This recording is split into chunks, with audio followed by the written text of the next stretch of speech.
we are aboard Rita. We've just been cruising on Rita today, and she's now sitting in the Muskoka Discovery Center in Gravenhurst. Rita's 107 years old this year. Rita still resides in her original boathouse on Cinderwood Island of Lake Muskoka.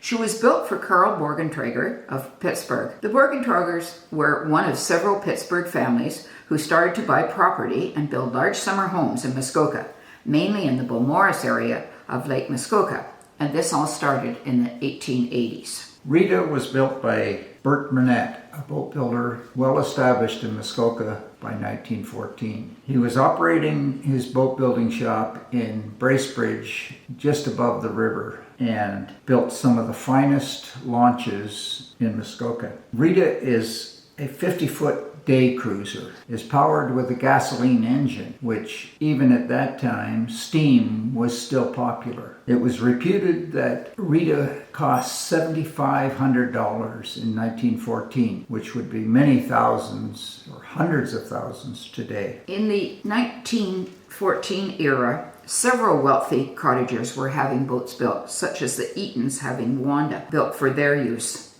They used their boats for pleasure and sightseeing around the lake, enjoying the scenery, as well as entertaining friends.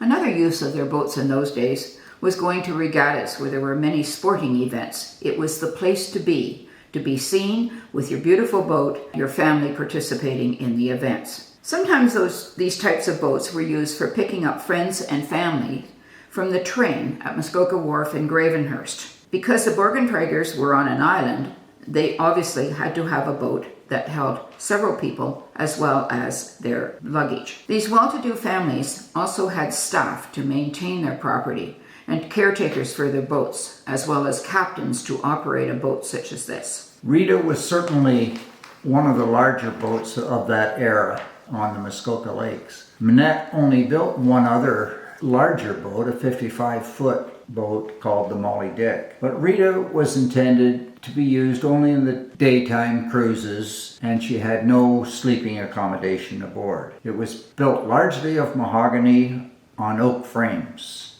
As we begin a tour of the boat, below the forward deck is 2 sleeping bunks for the crew. As we move back behind the windshield, we see the helm with the steering wheel and the motor controls. Wicker chairs on this deck, which is covered with a canopy, and 2 built-in benches. Below this deck is the engine compartment, and here we find a very rare Stirling engine, a Stirling petrol.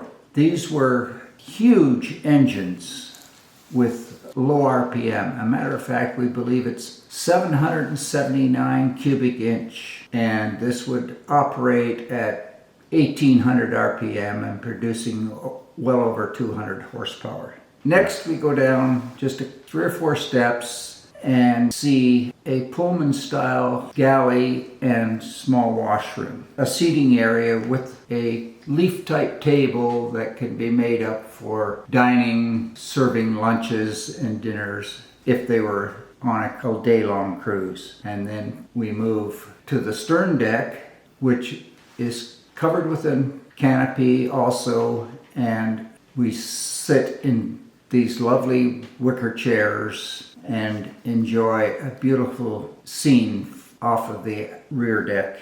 In her 107 years, Rita has only had 3 owners. As stated before, she was built for the Borgentragers of Pittsburgh, but in 1960, the boat was sold to Dr. Bateman, a well-known Toronto orthopedic surgeon. Of course, when you buy Rita, one has to buy the island with her, because that's her only boathouse. So Dr. Bateman also bought Cedarwood Island. In 1984, the McGrath family of Toronto also bought Cedarwood Island and Rita and her boathouse. Now I can just imagine each of these families and their guests going out on Lake Muskoka for a full day. They may have stopped at a wharf here or there, such as Port Carling, or a resort such as Windermere or Cleveland's House, but somewhere along their travels they would have enjoyed a prepared lunch aboard the boat. It was a relaxed entertaining and leisurely cruising for a full day. The second Mrs. Borgentrager was a Ziegfeld Follies dancer. She made very good use of Rita, entertaining her many friends and enjoying almost daily cruises. She was a charming, vivacious hostess and a social convener in the whole Beaumaris area for more than 30 years. Rita is considered a very original vessel after surviving for 107 years. And she has only undergone 2 major restorations, roughly 50 years apart. The first being in 1970s. Rita was raised in her boathouse at Cinderwood, and a floor was put over the slip.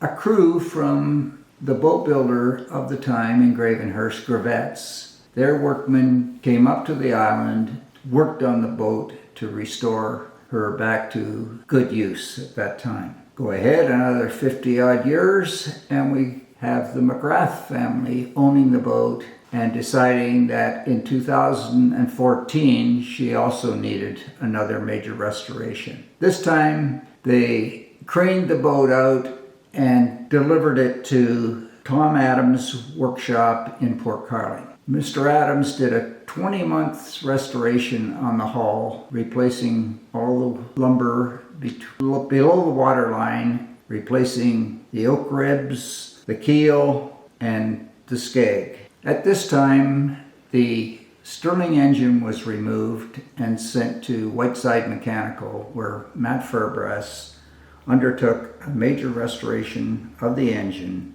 reinstalled it in Rita, and she was relaunched around 2018. Like any beautiful woman, Rita requires regular maintenance and new makeup frequently. Because she has only had 3 owners in over a century, each owner taking good care of her. Hats off to those various owners for maintaining one of her internet's finest